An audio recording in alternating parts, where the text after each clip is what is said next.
it looks like we're heading towards regional war. And the next thing that Israel did was assassinate Ismail Haniyeh after killing Fuad Shukr, someone violating a major red line for Hezbollah.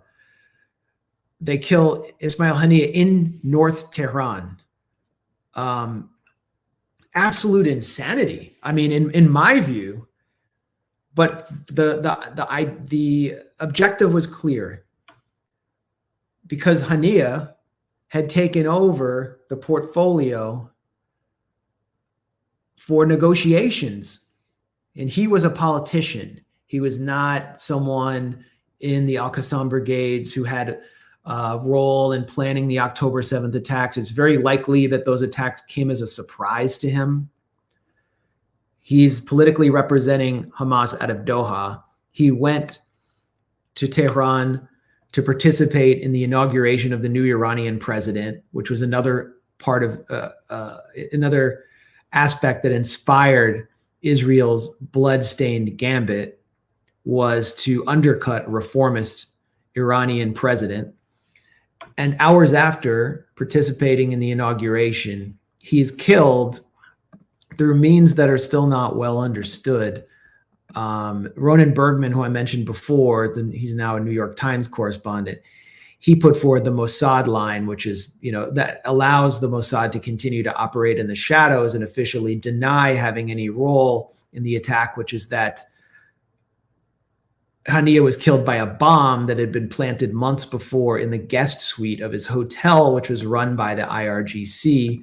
But Fars News, which is an official news organ of the Iranian government, states that Haniyeh was assassinated by a kind of projectile or a shell that hit his residence, destroying part of its roof and windows, and that Israel was clearly responsible. This is a video of Haniyeh returning to Doha, and he was buried earlier today. I think, Aaron, any thoughts? Well, I mean, as you pointed out, this is a murder of someone who was the top Hamas official engaged in negotiations to free the Israeli captives, underscoring that Netanyahu not only doesn't care about, obviously, Palestinian civilians and wants to continue killing them, but doesn't care about his own captives. He's willing to let them all die in order to continue his goal of destroying Gaza and making it uninhabitable for the people there. That's obvious. But it's not even just about killing someone who's involved in these short-term negotiations over, ceasefire and captive release, captive exchange. Haniyeh also is a moderate compared to Netanyahu or anybody else in the Israeli government, and in fact, anybody else in the U.S. government for that matter, because he has long called for political negotiations, not just over a ceasefire, but he said before, as other top Hamas leaders have, and there's a split within Hamas over this, but he represents the moderate faction.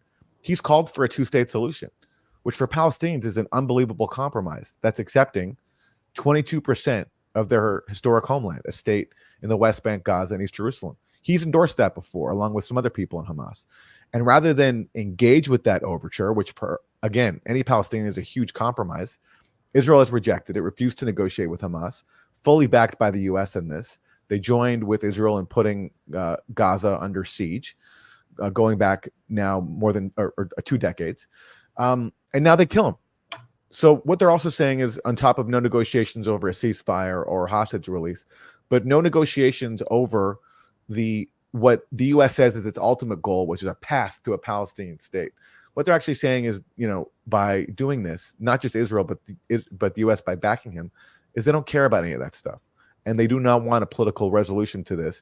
As you were saying earlier, Max, their only language is force. And so that's what that's the only path they're putting us on, is that this gets resolved through years and years more of violence. And whether we all survive that, is an open question, because it's just so dangerous. But that's the only path that the U.S. and Israel are putting us on, because they refuse to even accept a Palestinian surrender, a huge compromise that even some people in Hamas were willing to make. And now the leading figure who represented that sort of moderate voice has been killed.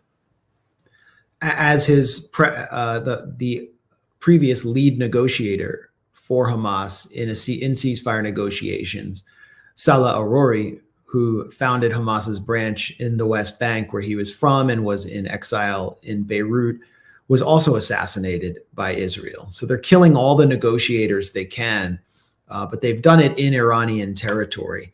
And this has had a profound effect, I think, on not just the politics, but the culture of the Middle East in a way that does not benefit Israel. Let's take a look at the procession in Iran for Hania.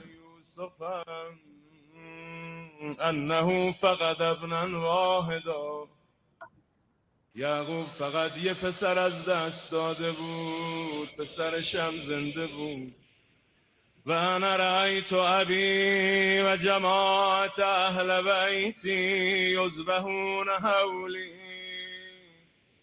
ولی من دیدم بابای غریبم برادرم عموی نازنینم همه کنار من سرقی. Okay. Funerals and funeral processions, observances for people who are considered saintly, they have a very emotional core role in a society like Iran that is Shia. And here are thousands and thousands of Shia men paying respect, paying homage to a Sunni leader, the leader of a Sunni resistance group in Tehran. So a Sunni leader is being mourned in Tehran. Remember, the United States under Donald Trump, under pressure from Netanyahu and Netanyahu's rent boy, Mike Pompeo, ordered the assassination of Qasem Soleimani, a Shia leader, the second most influential political figure in Iran, a veteran. I think he was a colonel in the Iranian military of the Iran-Iraq war. They assassinated him in Baghdad, which led to processions in his honor in Iraq, kind of putting to bed in many ways the historic hatred between Iraq and Iran. And Soleimani was on his way to a peace conference to deal with Saudi Arabia to put aside that enmity. And so once again, Israel, this mad dog, is uniting people across the region, across the sectarian divide that the US and Israel and the West needed to exploit in Syria and successfully exploited in Syria to drive hundreds of thousands of deaths through their dirty war.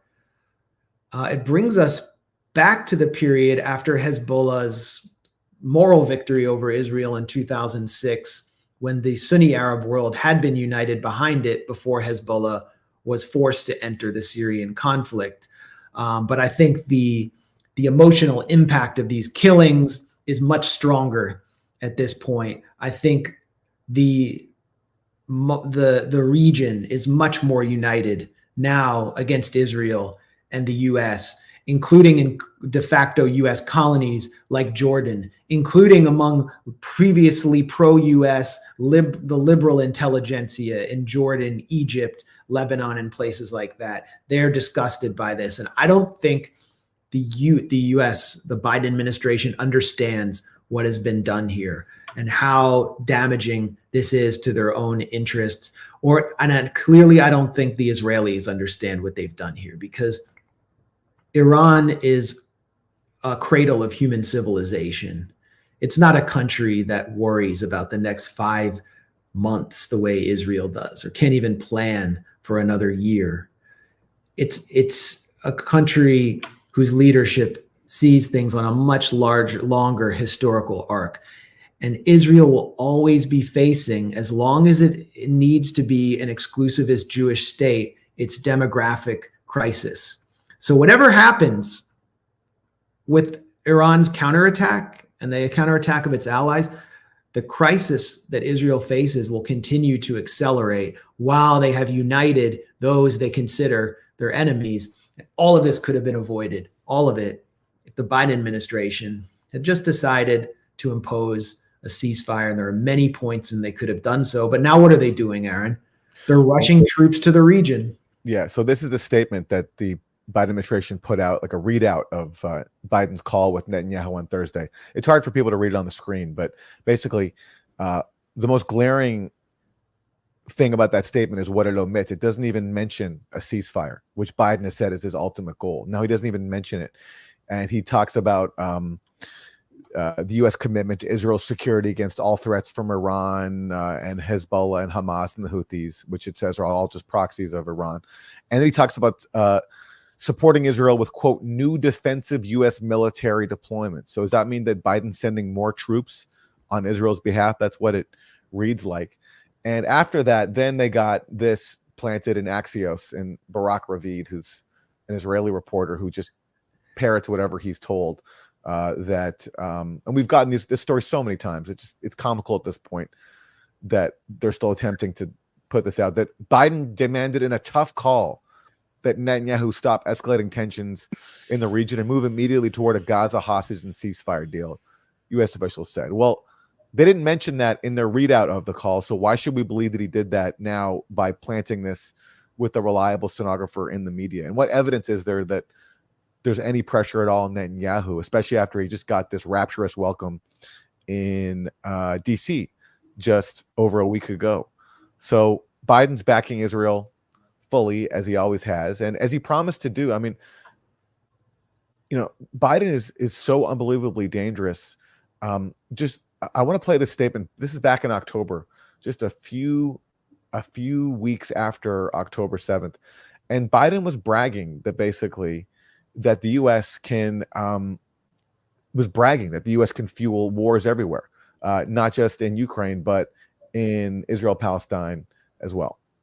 Ukraine more than the United States can take on at the same time. Are the wars in Israel and Ukraine more than the United States can take on at the same time? We're the United States of America, for God's sake.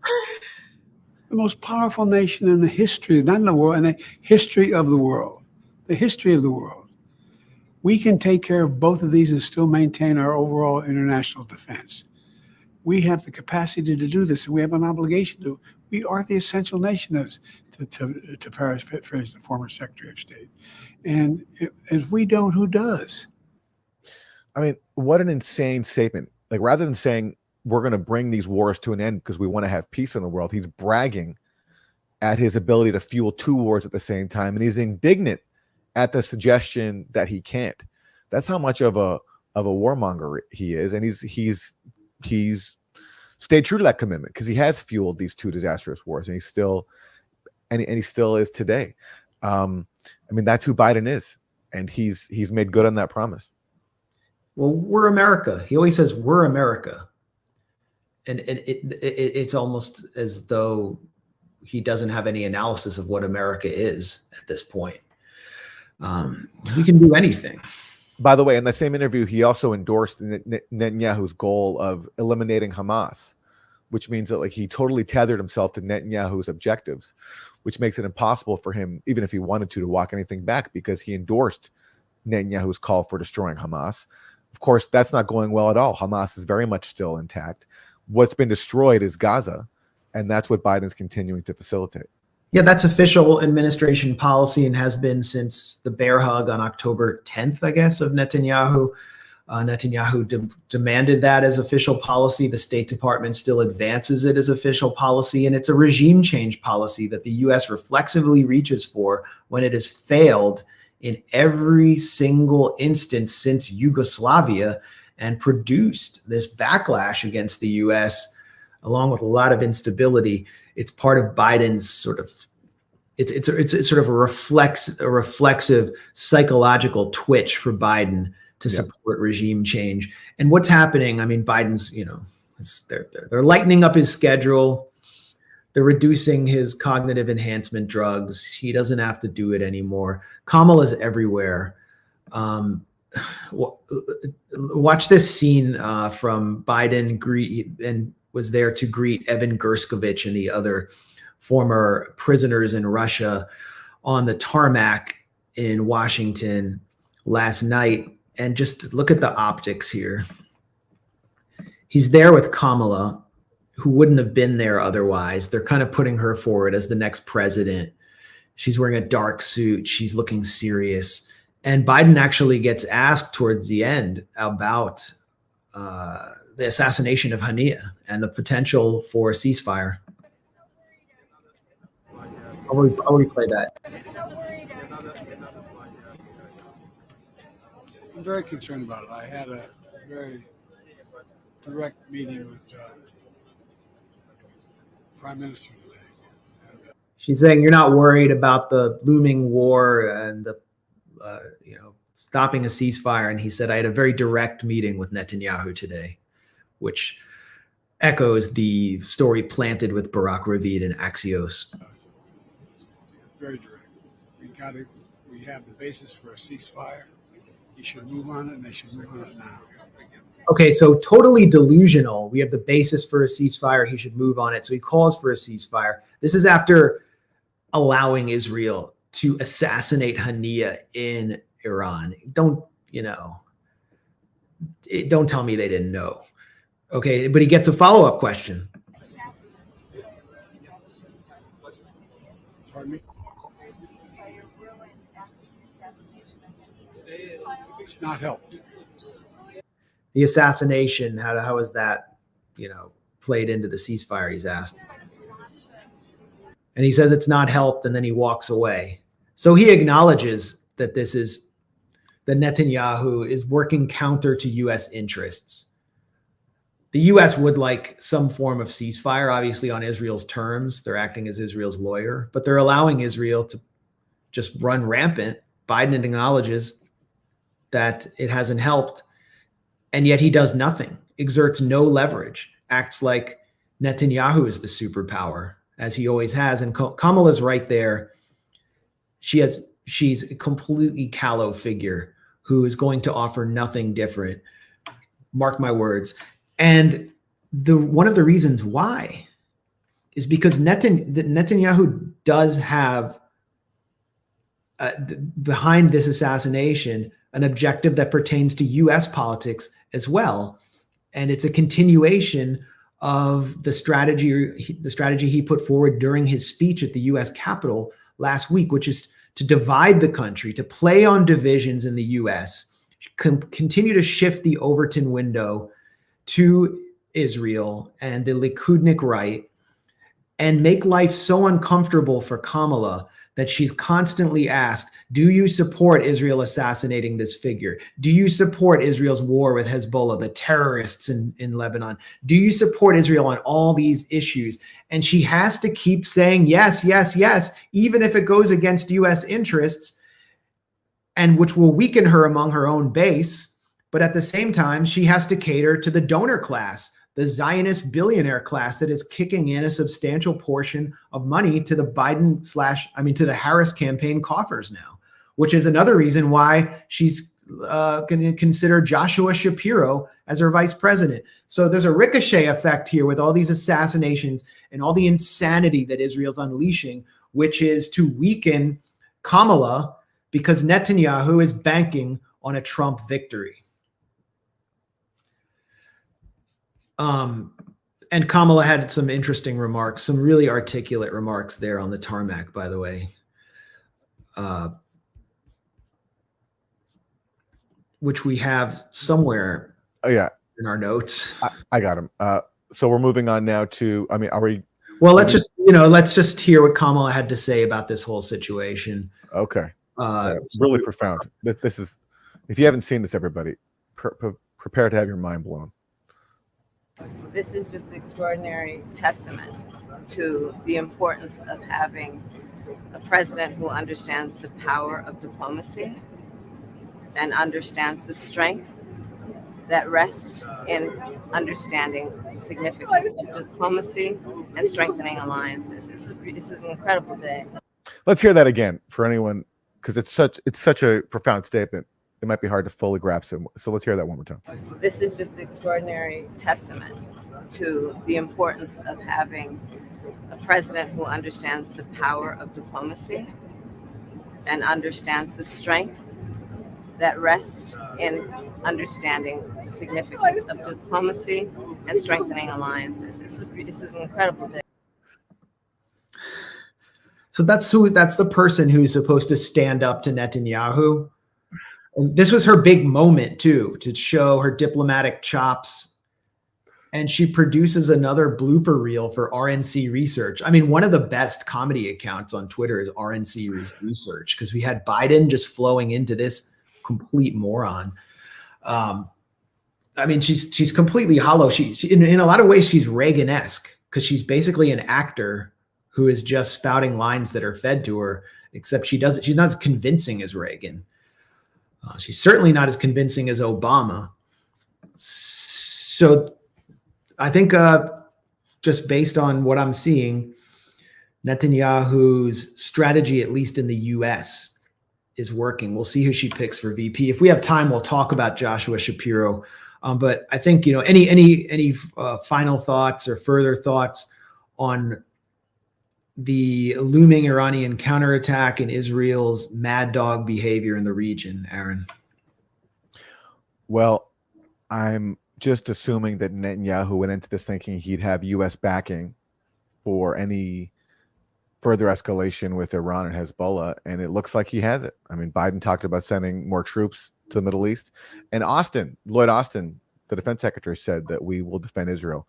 So now we just wait to see how Iran and its allies respond, and pray that this doesn't get any worse, on top of the mass murder campaign that's now in its 300th day. It's and we're in this position because of the joint U.S.-Israeli commitment to violence, to destroying Gaza, rather than engaging with all the diplomatic opportunities that have been available to them.